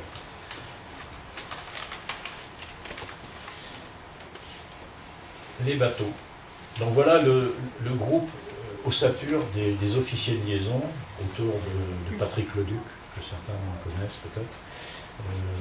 Ces gens-là, on les appelle les officiers de liaison, mais la première partie de leur travail, à laquelle j'ai participé, n'est pas du tout avec l'accueil des navires, mais elle correspond à l'entretien du lien depuis l'Armada 2013 avec les armateurs, les directeurs de l'association et les commandants, pour maintenir le lien et surtout, dès qu'on commence à connaître les dates et un peu plus le profil de l'Armada, lancer les invitations.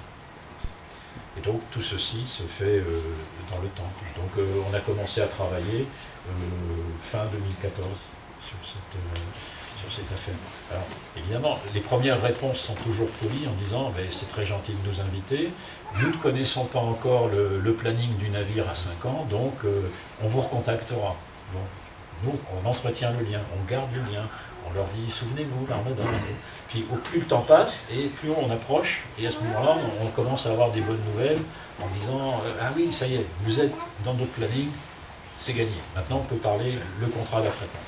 Donc là, c'est la phase 2, avec des conseils autour de nous, et le travail d'une personne qui est Samuel Delaunay. Il y a la partie négociation des contrats, affrètement. Parce qu'on paye pour faire venir les navires, mais par contrat, ils ont certaines obligations à respecter pendant l'Armada. Notamment l'ouverture au public, et puis la privatisation des espaces, au petit déjeuner, le déjeuner et les soins, qui sont remis à la vente, notamment auprès de la ligne, de la personne à gauche. Et Anastasia, c'est une stagiaire russe qui est arrivée il n'y a pas longtemps. Donc elle nous aidera beaucoup pour les contacts avec les marins de Krusenstern, Sedov et Bion. Et Standard aussi, parce que c'est un pavillon russe. Alors là, nous avons quitté la fourmilière et nous sommes dans le bureau du commandant de port adjoint. Alors, vous voyez, au mur, il a le plan de l'Armada. Alors c'est la version 29, hein, c'est quand j'ai pris la photo en début de semaine. Elle est déjà obsolète. Hein. Lundi, on aura la version 30. Et vous voyez un peu ces bateaux qui sont à couple et on arrive quasiment à boucher la Seine. C'est que les frégates vont arriver du 6 au 10 et puis d'autres vont arriver du 12 au 16, du 12 au 14. Donc là on aura un petit mercato un peu difficile à gérer. Sachant que sur ces quais-là, le tirant d'eau des navires est important, on ne peut pas mettre n'importe quel navire n'importe où. Donc il faut, en même temps que qu'on place les navires, s'assurer qu'ils peuvent le faire. Donc, par exemple, le CEDOF, qui sera tout à fait au bout du musoir, à une époque, on aurait bien aimé, pour l'esthétique de la manifestation, le mettre rive gauche, avec répartis sur les sites, 2 en amont du pont Flaubert, 2 en aval, et chacun sa rive, parmi les grands voiliers, le Dard, le Venir, et puis CEDOF et Krusenstern, 2 coques blanches, 2 coques noires. Donc là, les besoins aussi au cours des négociations des espaces à terre font que certains bateaux ne peuvent être placés qu'à cet endroit-là. Dès lors que c'est nautiquement faisable, on le fait. Mais après, au gré des négociations et de l'avancement du projet, il devient de plus en plus difficile de déplacer des unités, puisque en fait, tout se fige au fur et à mesure de l'avancement des contrats et des réservations. Mais donc c'est un commandant de port adjoint qui travaille beaucoup là-dessus et quasiment son temps. Le commandant de port, la capitainerie, est le point clé pour nous vis-à-vis de toutes les administrations. Donc elle est responsable de la police du port, de la sécurité des accès. Les pilotes travaillent avec la capitainerie, et la capitainerie aussi rencontre différentes administrations, donc la préfecture principalement, pour tout ce qui touche à manifestation nautique, sécurité de la navigation, protection des berges et autres. Donc l'homme clé pour nous, quand on cause des navires, c'est quand même ce commandant de port adjoint, tout passe par lui, et donc l'information circule autour. Donc les pilotes, les lamaneurs, les remorquages, l'armada, l'administration, Joël Davot de la DML, tous ces gens-là travaillent, et c'est lui qui est un peu le coordinateur de tout ça. Parce qu'in fine, c'est quand même eux qui ont la décision finale. Alors, je vous présente Catherine Cornu, là encore présidente des pilotes de la Seine, mon collègue Dominique Vaugrenard, pilote-major.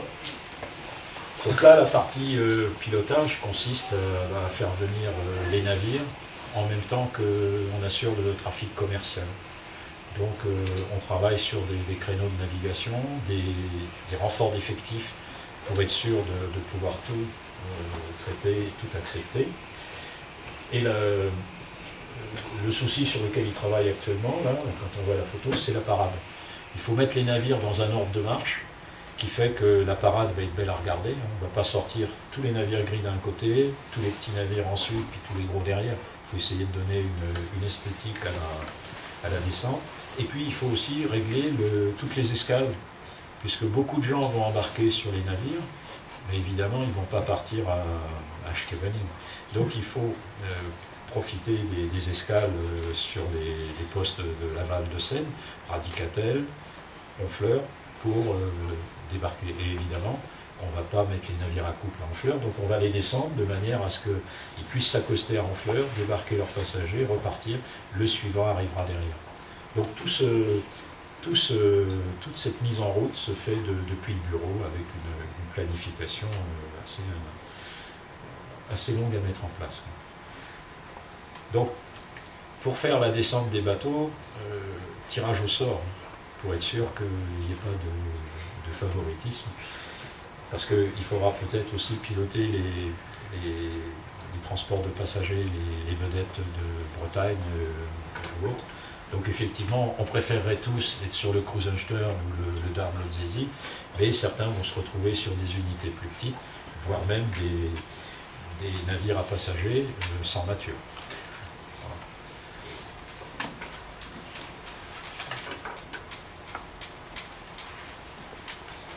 Alors on a des bateaux un peu particuliers à traiter parce qu'ils ont des particularités où on leur demande de faire une prestation un petit peu hors du commun, quoi.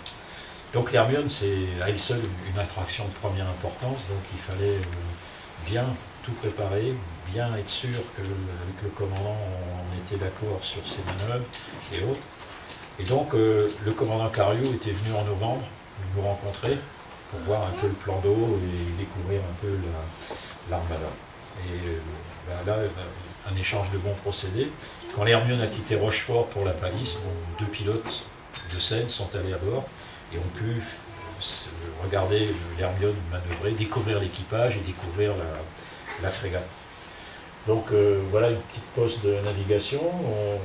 On devine derrière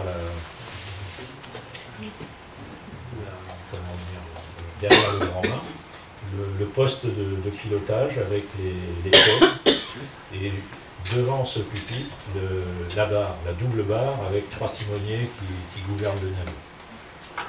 Alors l'Hermione a un nœud 5, donc moins de 2 km/h, on met 15 degrés de barre, et puis on va la bouger et elle va venir. C'est vraiment une frégate très agréable à manœuvrer. Pour la manœuvre des haussières, on voulait connaître un peu l'équipement. Donc là, on fait des petites entorses à l'histoire et on met un peu de modernité à bord. À l'avant, les cabestans sont électriques, ils sont puissants, ils peuvent relever la chaîne et surtout, on peut donc travailler deux haussières en même temps. Pour une manœuvre qu'on va entamer courant de l'arrière à l'accostage, c'est quand même intéressant. On pourra passer une garde pour retenir le navire et le mettre en position, et puis ensuite passer une pointe pour tenir le nez et l'accoster. À l'arrière, plus simplement, un petit cabestan. Donc lui, il ne travaillera qu'une haussière, donc ce sera un travers ou une pointe qui permettra d'amener et d'accoster l'arrière. Donc une fois que le bateau sera ainsi tenu, le bord aura toute latitude et tranquillité pour passer des autres haussières. Donc la vue en situation, voir les équipages manœuvrer et les haussières et autres, c'est toujours très intéressant. Alors, un autre souci pour nous, c'est les bateaux hors normes, les grands voiliers. Donc le cruise a été traité de la même manière. J'étais allé le voir à Brest. Donc là, c'est l'arrivée à Brest, au tonnerre de Brest en 2012. On avait eu de longs échanges avec le commandant Novikov sur la hauteur du vent. Ce navire, c'est une construction allemande qui s'appelait Padua, qui a été prise de guerre. Bon, on ne trouve pas les plans, ils n'existent plus. Donc il faut faire des mesures. Ils vont faire des mesures laser ou autres. Il a fallu. Donc lui, il a pris un bout, il l'a descendu le long du mât, et après on a mesuré le bout. Et c'est comme ça que de 62 mètres de la quille à la pointe de mât, qui était une mesure qui permettait au cruise de naviguer en toute sécurité partout, mais pas de venir en selle, le bateau est revenu à 60 mètres. En fait, il y avait 2 mètres de trop. Et le fait de le descendre à 60 mètres, ça faisait pour nous après un tirant d'air de 54 mètres 50. Et là, on pouvait travailler. Alors évidemment, on a fait une régulation un peu particulière. On a profité du fait qu'on a approfondi le lit de la Seine. Parce qu'en 2008, même s'ils avaient mesuré le bateau, on n'aurait pas pu le monter. Il aurait touché le fond avant de pouvoir passer sous Tancarville. Donc déjà en 2013, on a profité d'une première campagne d'amélioration des sondes. Et le bateau ne pouvait monter en Seine que certaines marées. Donc on a pu le monter correctement dans les heures et les dates qui correspondaient au début de la parade, de l'armada, pardon. Par contre, pour la parade, vous ne pouvez pas, il est resté à quai 3 jours avant de retrouver des marées qui permettaient à des basses mers de descendre suffisamment pour pouvoir passer sous Tancarville. Depuis, ce bateau a été réaménagé dans les hauts. Son nouveau tirant d'air, c'est 52 mètres 70. Et alors là, c'est très confortable. C'est, je dirais, royal. On peut envisager, et on l'a mis dans la parade. Les contraintes de navigation font qu'en lui fixant son créneau de descente, il ne devrait pas être gêné, et il ne devrait pas gêner les autres dans la parade. Par contre, le CEDOF, lui, c'est plus compliqué. Avec 54 mètres, lui, il devient prioritaire. Donc, mettre un bateau prioritaire dans une parade à faible vitesse, ça nous posait quand même un sérieux problème. Donc on ne l'a pas mis. Il partira le 17. Alors voilà ce qu'on arrive à faire pour les bateaux. Vous avez en bas les différents points en Seine qui sont correctement espacés en point de vue des distances par la Seine. Et puis en haut, c'est les instants par rapport à la basse mer. Et les traits verts, ce sont les créneaux sous lesquels le navire peut passer sous une obstruction aérienne. Donc on a les ponts, Normandie, Tankard, Bretagne. Et puis il y a quand même les lignes à haute tension qui nous posent certains soucis, notamment à la descente. Et donc pour l'Armada et ces deux voiliers, on espérait avoir aussi le Bimasushi 2 indonésien à 52 mètres de 30, mais apparemment pour l'instant c'est pas gagné. J'attends les élections présidentielles. Voilà. 19 avril. On est obligé de solliciter RTE pour la mise en tension de la ligne de Yinville. Alors ça se passe très bien, hein. Ils font leur planning un an à l'avance, donc il ne faut pas mettre hors tension une ligne quand d'autres lignes sont en travaux. Donc on les contacte un an et demi, 2 ans avant, et puis ils nous mettent cette consignation de ligne au planning, et ça se passe très bien. Nous, une fois que les bateaux sont passés, on leur rend la ligne, donc ils sont prévenus, dès que les bateaux sont passés, ils remettent sous tension, et pour la parade, pareil. Alors pour finir, voilà une partie des bénévoles, parce que quand on dit photo, ben, ceux qui sont là viennent, ceux qui sont absents ne sont pas là. Donc voilà un peu, au fond, on retrouve quand même le président fondateur, et puis tout autour, ben, quelques personnes que vous avez déjà peut-être vues, ou d'autres que vous connaissez. La petite moustache grise en bas à droite, c'est le Couvercel, c'est lui qui s'occupe de la plaisance. Pour tous les pirates qui naviguent, c'est un frère de la côte. Donc beaucoup de personnes sont impliquées.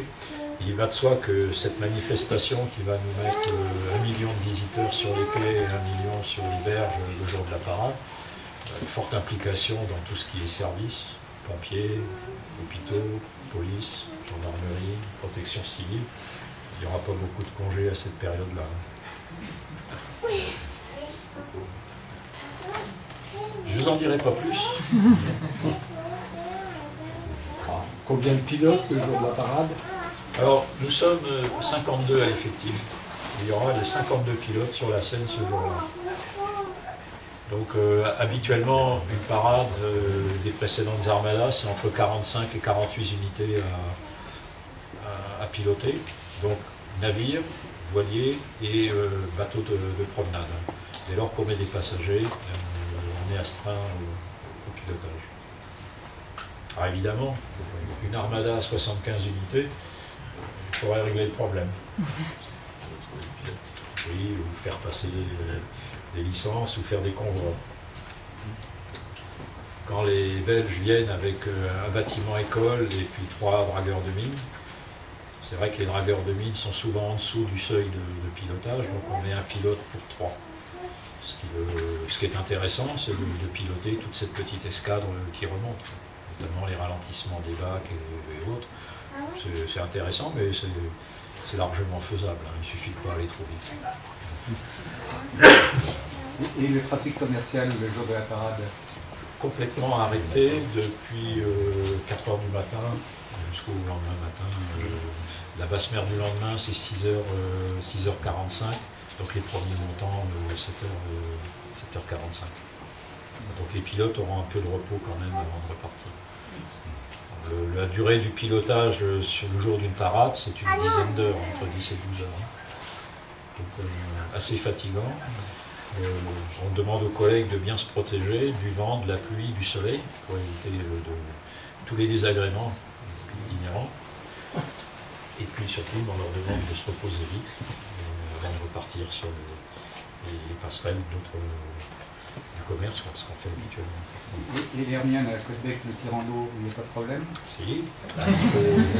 Il faut sur le ponton installer une barge débordoir pour pouvoir ensuite accoster l'Hermione. Non, tout est calculé, tout fait l'objet de mesures d'accompagnement. Et si le ponton venait à poser problème, effectivement, c'est l'esclave de l'Hermione qui est remis en cause. Donc c'est vrai que c'est une problématique qui est en passe d'être résolue. Le ponton a été réservé, je ne sais pas à quelle date ils vont l'installer, mais on a pris le problème très en amont. Donc vous aurez l'Hermione.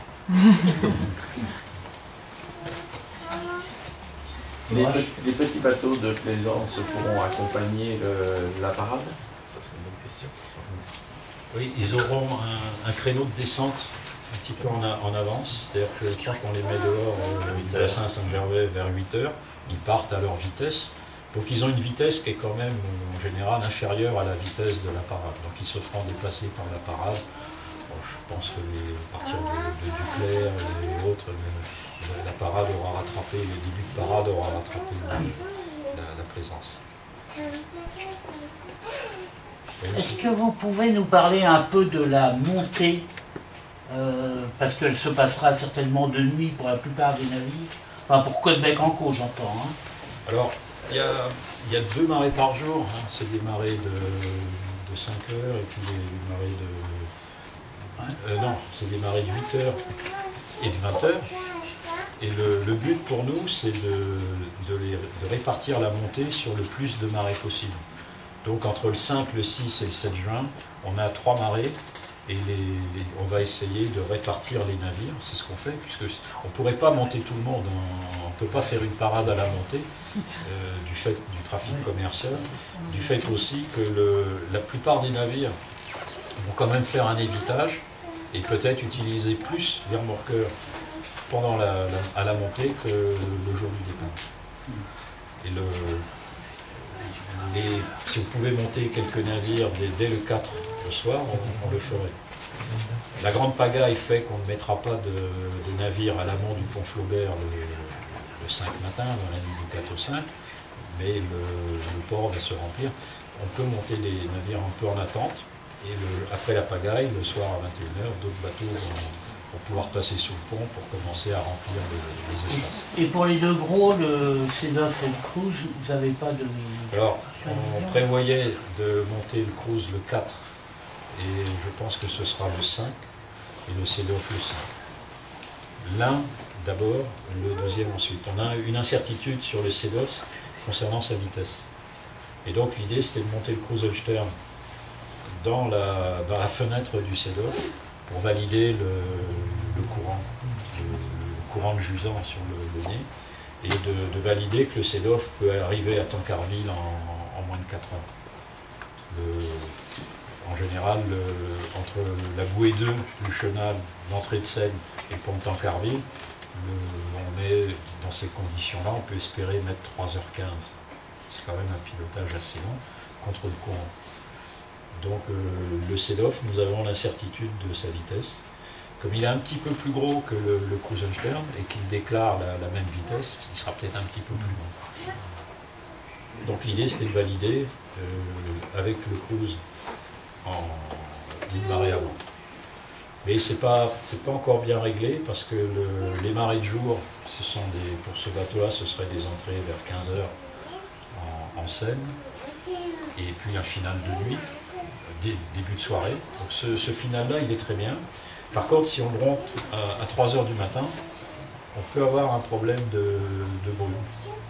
On n'aime pas avoir un bateau un peu sensible dans la brume. Donc on doit ajuster en finale. La décision n'a pas encore été prise. L'effectif, ces bateaux-là font une relève à Caudebec, mais avant ils auront fait une relève à Tancarville, puisque la remontée sur Caudebec va durer 7 heures. C'est quand même très long. Et donc on ne veut pas mettre ces 2 bateaux sur la même marée pour consommer 6 pilotes d'un coup, alors qu'ils vont faire 3 d'un côté, 3 de l'autre. Et vous parliez de 2 paquebots présents. Généralement, les paquebots, ils restent 24 ou 36 heures, quoi. Et là, ils vont pas rester... Mais il y en aura 4, voire 6. Donc il y aura par intermittence des paquebots, toujours à Rouen pendant l'armada. D'accord. En principe 6. Qui resteront très peu de temps sur Rouen. Une journée ou 2. Mais comme il y en aura 6, ça fera toujours un bateau sur place. Et ils redescendront avec la parade, les derniers? Non. Non. pas assez de pilotes de toute façon. La parade, c'est vraiment les bateaux de l'armada. Donc le dernier paquebot va partir à 3 h du matin. Je crois que c'est Marco Polo. Oui. Il partira à 3 h du matin et ce sera le dernier bâtiment de commerce qui naviguera en Seine avant la parade. De même que certains croisiéristes auraient aimé avoir leur paquebot à quai à Honfleur pour regarder passer la parade, mais les quais de Honfleur sont réservés pour l'armada, pour la débarque des passagers qui auront embarqué sur les voiliers. Et donc on a besoin des 3 quais pour décharger les passagers. Alors, il y a des petites unités qui débarquent 50 passagers, et les grands voiliers vont débarquer 200 passagers. Donc il leur faut quand même du temps. On ne saute pas sur le quai, hein, on met une coupée, donc on la main, on sécurise, on met la coupée, et puis de l'autre côté, vous aurez les bus. Donc les bus doivent savoir où ils doivent rallier.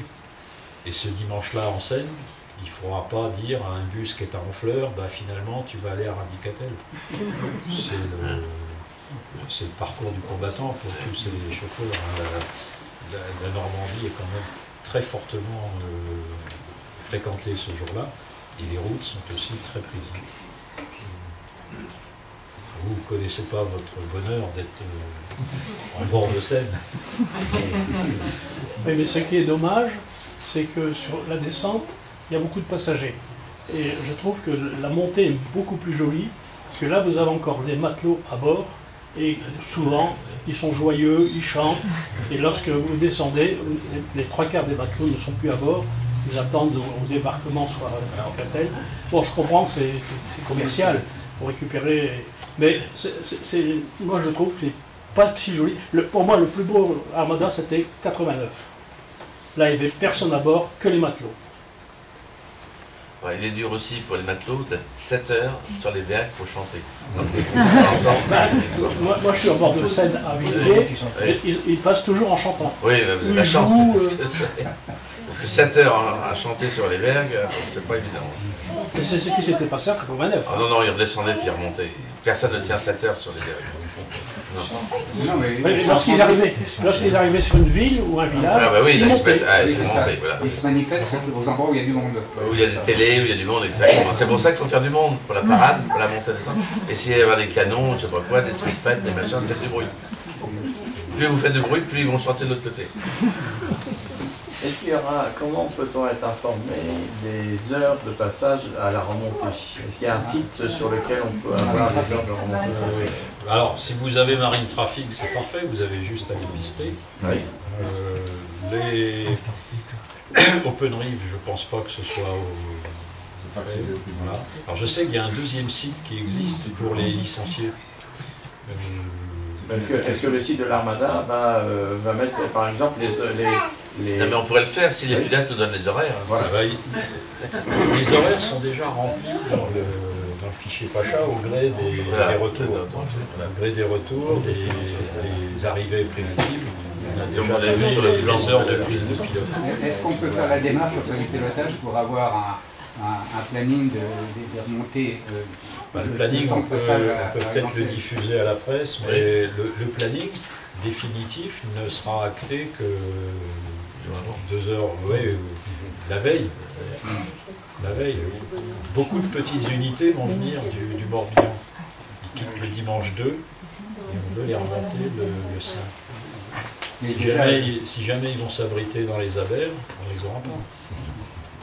Est-ce que le site de l'Armada pourrait avoir une page justement d'information mis à jour? Sur le port, il y a la feuille d'accueil des navires. Il y a le site du port, il y a l'arrivée des navires à monter. Vous auriez les ETA, donc avec ça, si vous avez l'annuaire des marées, vous saurez à peu près comment ils peuvent remonter. Le mieux, c'est Marine Traffic. Mais là, si vous avez l'appli, c'est facile, vous les voyez arriver. Ah oui. Sauf que les navires de guerre n'ont pas d'alias. Pas tous. Enfin, si, ils l'ont, mais ils ont le bouton on-off.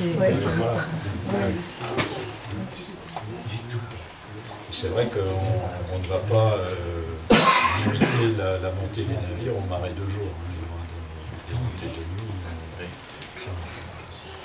C'est évident. Je me souviens en 94, en 89 j'étais embarqué, voilà non plus. Mais en 94 il y avait eu beaucoup de voiles sur les voiliers de la parade. Et les fois suivantes, il y a eu beaucoup moins. Alors vous allez me répondre, oui, mais ça dépend de la météo. Oui, exactement. Ça dépend du vent. S'il n'y a pas trop de vent, ils peuvent mettre les voilettes. C'est trop de vent, ils ne peuvent pas. Parce qu'il est difficile de tirer des bords en scène avec des grands voiliers. Oui, oui. Madame, vous avez une question?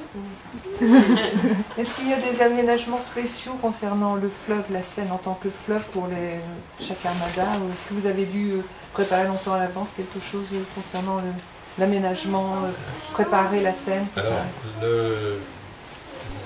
l'accostage, l'accueil des voiliers à quai est une problématique. Les voiliers, ce sont des coques avec des appendices qui débordent, donc souvent il faut soit du ponton, soit des défenses. Donc les bateaux ont quelques défenses. Les quais de Rouen ont cet avantage d'être courbes. Donc c'est vrai que c'est pas le tout de mettre la défense, mais il faut aussi vérifier que les extrémités ne vont pas toucher.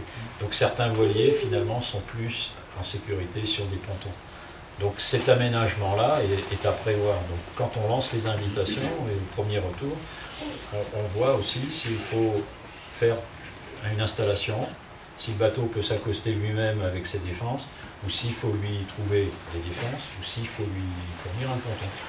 Et tout ça commence dans la négociation du contrat. Parce qu'évidemment, on a des prestataires.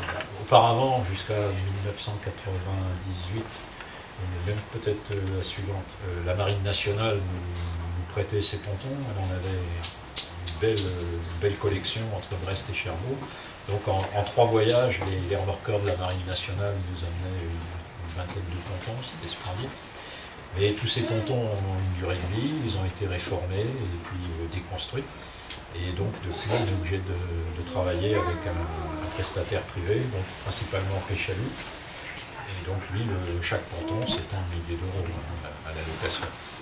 Le mystère, c'est 15 000 € par ponton, il en faut une dizaine, et ça présente. Et nous offrons en plus le pilotage, l'amanage et remorquage, c'est offert aux voiliers civils et militaires. Pour les attirer, on leur dit à Rouen c'est gratuit. Mais les pilotes ne sont pas gratuits, je veux dire. Et pourquoi vous ne faites pas payer l'entrée 5 € par exemple, comme à Brest? À Brest, c'est beaucoup plus cher d'ailleurs. Oui, c'est 15 € par personne. Oui, 5 € par personne. Et ça a été une décision de tout le monde et des politiques de dire gratuité. C'est ce qui nous amène beaucoup plus de monde et ça permet aux commerçants, à tous ceux qui sont sur les quais, de rentabiliser. Parce que chaque personne, au lieu de dépenser 15 € par billet, bah, il va acheter une casquette, il va bouffer un sandwich, il prend une bière. Donc les commerçants sont enchantés. Et est-ce que les pilotes ont une formation particulière pour les voiliers? Parce que c'est quand même plus délicat. On ne navigue pas à la voile déjà. Ouais. On a quelques collègues dont je fais partie qui sont voileux. Donc on saurait. Ça m'est arrivé à Dieppe de rentrer à la voile le prince William, une côte de 50 mètres et des poussières. Mais la navigation se fait au moteur. Donc le pilote, lui, s'occupe et se préoccupe de la qualité manœuvrière du navire au moteur. Est-ce que le safran va être bien dans l'axe? Est-ce que les filets d'eau vont arriver dessus? S'il y a 2 petits moteurs, un seul moteur, le comportement. Bon. Donc avec tout ça, on arrive à faire du pilotage. Ce sont des coques, malgré tout, même le CEDOF avec 120 mètres, ce sont des tailles quand même, on va dire, modestes. Le céréalier moyen sur la Seine fait quand même aux environs de 180 mètres, 28 mètres de large. Donc tirant d'eau jusqu'à 10 mètres 30 en ce moment, bientôt plus. Donc c'est vrai qu'on est sur de la manœuvre de caboteur, si on veut, avec ceci près que les voiliers par moment peuvent afficher un tirant d'eau assez conséquent, 6 mètres 30 pour certains. Il y en a un qu'on n'a pas encore réussi à faire venir, qui est Jean-Sébastien Elcano, l'espagnol, qui lui a un tirant d'eau de 7 mètres 30 d'eau de mer. Donc bien enfoncé justement pour porter sa toile. Mais pour le pilote, la principale problématique, une fois qu'il a intégré ces données, c'est la vision sur l'avant. les mâts, les haubans, les drisses, les estroves de tout font que effectivement la vue sur l'avant est un peu compliquée. Donc souvent en manœuvre, on voit le pilote perché sur le toit d'un rouf, monter et se tenir au ruban en disant à quoi il joue celui-là, mais juste pour retrouver le visuel qui nous permet d'éviter le canot ou de bien voir où est l'étrave par rapport au cul. Mais sinon, ça reste, d'un point de vue général, le pilotage d'un voilier reste toujours un moment de plaisir. Ça change du caboteur, justement. Le tirage au sort n'a pas encore été fait? Le tirage au sort a lieu une fois que tous les bateaux sont montés. On est sûr qu'on n'oubliera rien. Alors en général, on tire au sort tous les bateaux, sauf le bâtiment militaire qui va porter les officiels. Là, sur celui-là, on essaye quand même de mettre les représentants de la station, le président ou son secrétaire général. Mais comme la Bretagne sera repartie avant, je ne sais pas quel sera le bâtiment qui pourrait porter les officiels s'ils viennent. Est-ce que ce sera l'élan ou comment ça s'appelle, le flamand ou le pluvier. L'armada serait impossible sans le pilotage.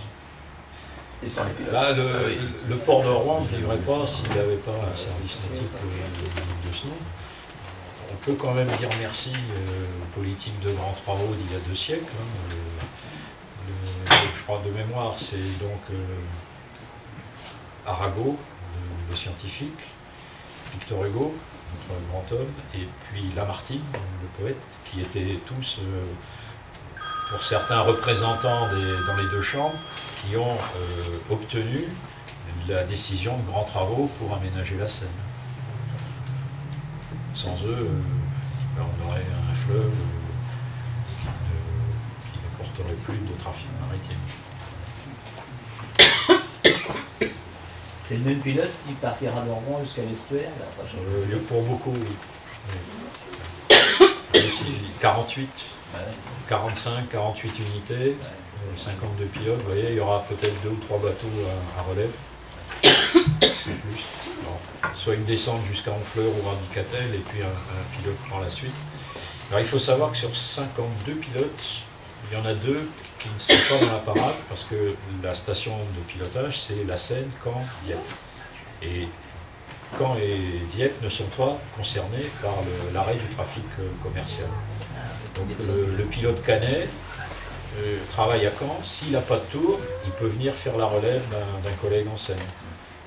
Pareil pour le pilote de Dieppe. Mais on ne peut pas imposer la fermeture des 3 ports pour une parade qui ne se déroule qu'en Seine. Et tous les pilotes sont maintenant habilités sur l'ensemble de la Seine, ou s'il y en a encore une bonne partie, que amont ou que aval? On a tous une compétence amont-aval, au moins 150 mètres, on va dire. Ça va être 155, 7 mètres. Pour le trafic commercial normal. Donc effectivement, le jour de la parade, tous les navires rentrent dans ce profil. Il pourrait arriver un mouton à 5 pattes, une frégate militaire, 160 mètres et 8 mètres de tir en double. Pour l'instant, on l'a pas.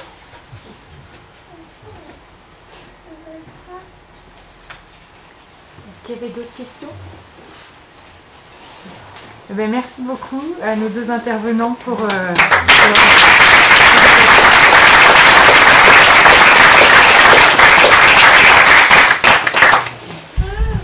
avez retenu les dates, hein. Du 6 au